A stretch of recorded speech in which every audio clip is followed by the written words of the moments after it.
আসসালামু আলাইকুম। সুরের দেশ আবার জ্ঞানের বই বিক্রি করবেন, সেটা বোকামি ছাড়া আর কিছুই না। তা আমি যে আপনাদের জ্ঞান দেই, জ্ঞানটা আপনারা নিবেন না, বলবেন যে ফাও ফেসাল করতেছে, বকর বকর করতেছে। আমি কিছু কথা বলি। এখন যে 2-3 দিন ছুটি দিছে, এটা কিসের ছুটি দিছে? নির্বাচনের ছুটি দিছে। কার জন্য? আমার আপনার জন্য ছুটি দিছে, যাতে দেশে সরকার গঠন করতে পারে। সরকারের পক্ষে ভোট দিলে মানুষ, ভোট যদি দেয় তো দেশের ভিতরে সরকার নির্বাচন হবে, এটাই তো। এখন এই সময় যদি মানুষ, অনেকে বেতন কিন্তু পায় নাই, যেমন আমি এখনো বেতন হয় নাই। 12 তারিখে বেতন, জাস্ট 12 তারিখে দিবি। 9 তারিখে ছুটি হয়েছে, বেতন দিছে না, জাস্ট এটা বাদ দিলাম, বেতন দরকার নেই। এখন যারা টুকিটাকি টাকা পয়সা হাওলাত কইরা মানুষের থেকে টাকা ধার নিয়ে যারা বাড়ি যাইতেছে, এখন আপনার 80 টাকার ভাড়া 300 টাকা কোন যুক্তিতে নেন? কোন যুক্তিতে নেন? এটা কি বোনাস? নির্বাচনী বোনাস?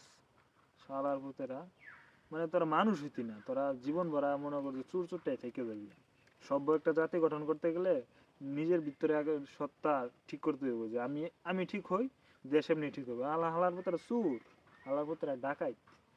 কারণ মনে করেন যে তারা যখন বাড়তি ভাড়াটা নিবে, তো মানুষ অনেকে চিন্তা করবে যে টাকা ঋণ করছি, হাওলাত করছি, বাড়ি যাবো না, দরকার নেই আমার ভোট দেওয়ার। এইভাবে কিন্তু অনেকে বাড়ি যাবে না। এভাবে কিন্তু অনেকে বাড়ি যাবে না। কেন যাবে না? ঈদের সময় বাড়তি ভাড়া না, সেটা ঠিক আছে, যুক্তিতে মানা যায়। অনেকে বোনাস টোনাস পায়, বাড়তি টাকা দিলেও তাদের শরীরে বাজে না। এখন কোন বোনাস নেস তোরা? এখন কোন বোনাস নেস? কিন্তু খারাপ কথাগুলো তো আমার হাঙ্গা দিবে কবিশের দলেরা।